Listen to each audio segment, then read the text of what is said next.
बनारस स्टेशनला पोहोचल्यानंतर आमचा प्रवास सुरू झाला तो आमच्या होमस्टेला जाण्यासाठी। त्यासाठी आम्ही ऑटो रिक्षा केली। छान पाऊस पडलेला होता, वातावरणसुद्धा मस्त होतं, एन्जॉय करत आम्ही जात होतो। बट आम्हाला रस्त्यात मिळाले एक असं मस्त सरप्राईज, ते म्हणजे आमच्या ऑटोचं टायर झालं पंक्चर। सो आता आम्हाला इथे थोडा वेळ थांबून ते रिपेअर करून घ्यावं लागलं।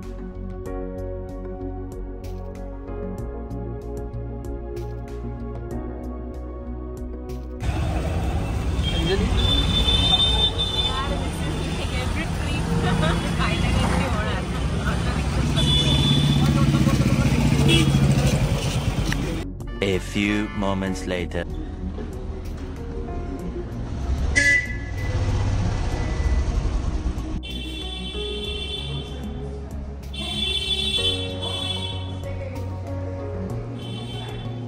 दरवाजा उघडण्यासाठी इथे असं दोरी लावलेली आहे, त्याच्याने दरवाजा उघडलाही जातो कुठल्याही मजल्यावर असाल तरी पण, आणि तसाच लॉकही होतो। भन्नाट आयडिया आहे। आपल्या पूर्वजांचे डोकं, सायन्स वेगळंच होतं।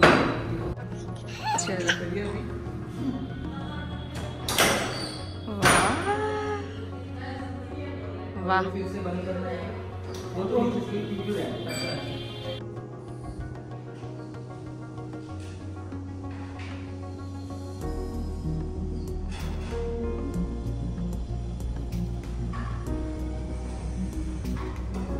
let's take a room tour.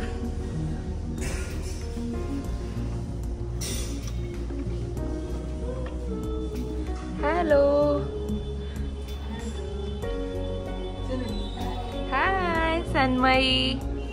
Hi. So हा आहे रूम जो आम्ही बुक केलाय। मी कॅप्शन मध्ये सगळे डिटेल्स देईन की लोकेशन कुठे आहे।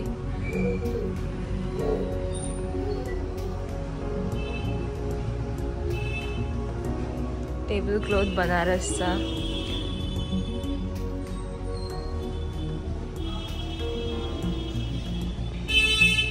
हे सगळं हँडमेड गोष्टी आहेत इथे, जे मला खूप आवडलेलं आहे। गोधडी, त्यानंतर एंटर केल्यानंतर इथे बसायला एक काउच आहे। शिलाई मशीनला असं ड्रेसिंग टेबल टाइप ऑफ मध्ये कन्वर्ट केलंय त्यांनी। भगवद्गीता ठेवली आहे।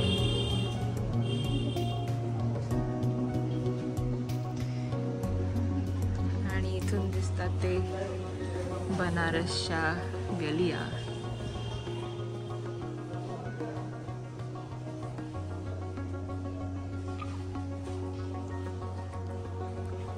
लेट्स सी आता वॉशरूम कसा आहे। अगदी थॉटफुल की डोक्याला लागू नये म्हणून सेफ्टी पण ठेवलेला आहे।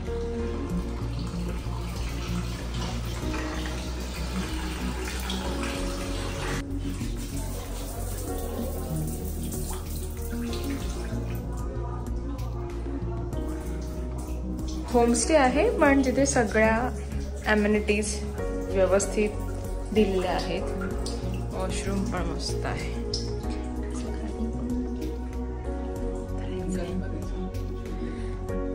गुड रिसर्च ओमकार, मस्त रिसर्च केलाय। आणि सगळ्यात इम्पॉर्टंट होमस्टे खूप चांगले असतात। ओ स्लाइड्स गेली इथे, मस्त बोलतो। Food comes blogging comes. So इथे आम्ही लंच करण्यासाठी आलेलो आहेत। आम्हाला खूप भूक लागली होती, सो आम्ही त्यांच्या इथेच ऑर्डर केलं जेवण। पद्धतशीर असं जेवण आहे सगळं।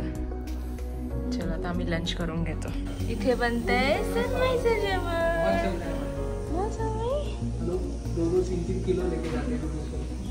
चला, तर आमची ही ट्रिप खूपच कमी वेळामध्ये आम्ही डिसाईड केली होती जायची। तर त्यासाठी ओमकारने काय रिसर्च केला होता, हा होमस्टे कसा शोधला होता, ते मी ओमकारलाच विचारते। हां, तर काय ॲक्च्युली शॉर्ट नोटीसवर ट्रिप ठरल्यामुळे आम्हाला अजून जास्त रिसर्च करावा लागला, कारण हा पीक सीझन असल्यामुळे इथे सगळे हॉटेल्स वगैरे फार एक्सपेन्सिव्ह आहेत। आणि आमच्यासोबत सन्मयीसुद्धा असल्यामुळे खूप जास्त ट्रॅव्हल पण करू शकत नाही, त्यामुळे ट्रॅव्हलिंगचे रिस्ट्रिक्शन्स आहेत. परत भीड, पीक सीझन, थंडी, या सगळ्या गोष्टींचा विचार करून आम्हाला रिसर्च करायचा होता. तर आमचा पहिला प्रेफरन्स होता होमस्टेला, कारण होमस्टेमध्ये आपल्याला किचनचा ॲक्सेस मिळतो. त्यानंतर आपल्या घरात फॅमिली असते दुसरी, जे होस्ट असतात, त्याच्यामुळे काही प्रॉब्लेम झाला काय झालं तर ते आपल्याला गाईड करतात. कारण युजली हॉटेल्समध्ये कसं असतं की त्यांनी आपल्याला एकदा रूम दिली की त्यांचं काम झालं, तर हे तसं नाही आहे. त्यामुळे आम्ही होमस्टे सर्च करत होतो. तर आम्हाला इथे एक 300 वर्षापूर्वीचं एक घर आहे, खूप मोठा वाडा आहे ॲक्च्युली, 3 स्टोरीजचा. तर तो लकीली आम्हाला मिळाला. मला तो booking.com मिळाला वाटतं, हां booking.com मिळाला.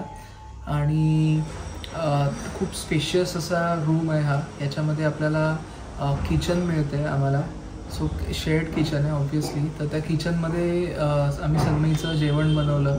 परत आम्हाला पण त्यांनी आल्या आल्या गरमागरम जेवण खाऊ घातलं अगदी.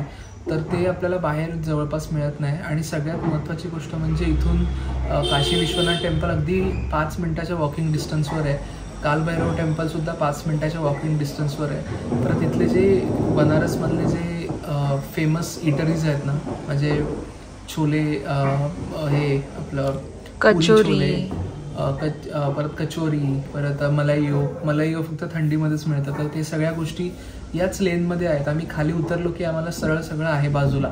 त्यामुळे कसं आहे की जास्त लांब पडायची गरज लागत नाही. आणि लहान मूल सोबत असल्यामुळे हे फार महत्त्वाचं आहे. तर जे लोकांना लहान मुलासोबत यायचं असेल किंवा इनफॅक्ट 2-3 वर्षाच्या सुद्धा मुलांसोबत यायचं असेल तर एकतर टेम्पलच्या जवळपासचा एखादा होमस्टेच तुम्ही प्रेफर करू शकता. आणि मी तर हा होमस्टे नक्कीच रेकमेंड करेन सगळ्यांना. प्राइजेससुद्धा अफोर्डेबल आहेत. अफोर्डेबल म्हणजे अगदीच कमी नाही आहेत, पण इथे ज्या ॲम्युनिटीज आणि ज्या फॅसिलिटीज आपल्याला मिळतात त्या मानाने खूपच चांगले आहेत. कारण हे विंटेज असलं तरी पण इथे सगळ्या मॉडर्न गोष्टी आपल्याकडे आहेत, जे तुम्हाला हाऊस टूरमध्ये समजलं असेलच. त्यामुळे एक परफेक्ट ब्लेंड आहे हा कल्चर आणि मॉडर्न गोष्टींचा. तर त्यामुळे आम्ही हे लकीली मिळालं. आणि आम्हाला इनफॅक्ट 3 रात्रींसाठी हवं होतं, पण 2 रात्रींसाठीच आम्हाला ते मिळालं. सो उद्या आम्ही म्हणजे नेक्स्ट डे आम्ही चेकआउट करून दुसऱ्या ठिकाणी. आणि महत्त्वाचं म्हणजे त्यांनीच आम्हाला ही सोय करून दिली दुसऱ्या होमस्टेची सुद्धा. प्लस आम्हाला त्यांनी त्यांच्या ओळखीचे जे फुलांचे आणि प्रसादाचे शॉप्स असतात ना, तर ते त्यांच्या ओळखीचे आहेत. तर त्यांनी आम्हाला दर्शनासाठी सुद्धा हेल्प केली. कुठे पैसे देऊन वगैरे दर्शन आम्ही घेतलेलं नाही आहे. तर त्यांच्या ओळखीने आम्हाला त्यांनी गाईड केलं की कुठल्या बेसिकली इथे 5 गेट्स आहेत. तर कुठल्या गेटमध्ये कमी लाईन असते हे त्या फुलवाल्यांना माहिती असतं. आणि तिथून आपलं लवकर दर्शन होतं. तर त्यामुळे आमचं दर्शन काल लवकर झालं आणि खूप छान दर्शन झालं. त्याच्यानंतर आम्हाला त्यांनीच तिथे शयन आरतीसाठी एक जागा दिली की इथे तुम्ही थांबा, तुम्हाला मस्त शयन आरती मिळेल. आणि ती शयन आरतीचा एक्सपिरियन्स अमेझिंग होता. आम्ही थोडे स्केप्टिकल होतो की सन्मयीला शयन आरती किंवा इतक्या गर्दीमध्ये घेऊन जायचं की नाही, पण सन्मयी पण तिने आमची खूप साथ दिली. आणि तो बऱ्याच वेळा ती झोपून पण होती. आणि त्यांनी आम्हाला गंगा आरती अटेंड करायची. आणि त्यांना माहिती आहे आमच्यासोबत लहान मुलगी आहे, तर बोटचा पण त्यांनी आम्हाला अरेंजमेंट करून दिली आहे. सो बेसिकली ती बोट आम्हाला सगळे घाट्स फिरवून आणि संध्याकाळी गंगा आरतीसाठी एका चांगल्या स्पॉटवर नेऊन थांबवेल. तर बरेच गोष्टींमध्ये त्यांनी आमची हेल्प केली. इथे गल्ल्या असल्यामुळे इथे आपल्याला गाडी आपल्या हॉटेलपर्यंत येत नाही. तर त्यांचाच माणूस आम्हाला जिथे आम्हाला रिक्षाने ड्रॉप केलं तिथपासून ते या होमस्टेपर्यंत आमचं पूर्ण लगेज त्यांनी कॅरी केलं. तर या अशा छोट्या छोट्या गोष्टी असतात ज्या खूप फरक पडतो ज्या गोष्टींमुळे. जेव्हा आपल्यासोबत लहान मुलं असतं तर नक्कीच ज्यांच्यासोबत लहान मुलं आहेत आणि ज्यांना बनारसला यायचं आहे त्यांनी होमस्टेज किंवा आपल्या मंदिरापासून जवळ असलेल्या हॉटेल्स किंवा होमस्टेज हेच प्रेफर करा. आणि प्रेफरेबली होमस्टेज तुम्ही प्रेफर करा, कारण त्याच्यामध्ये तुम्हाला घरात आल्यासारखं फील होतं.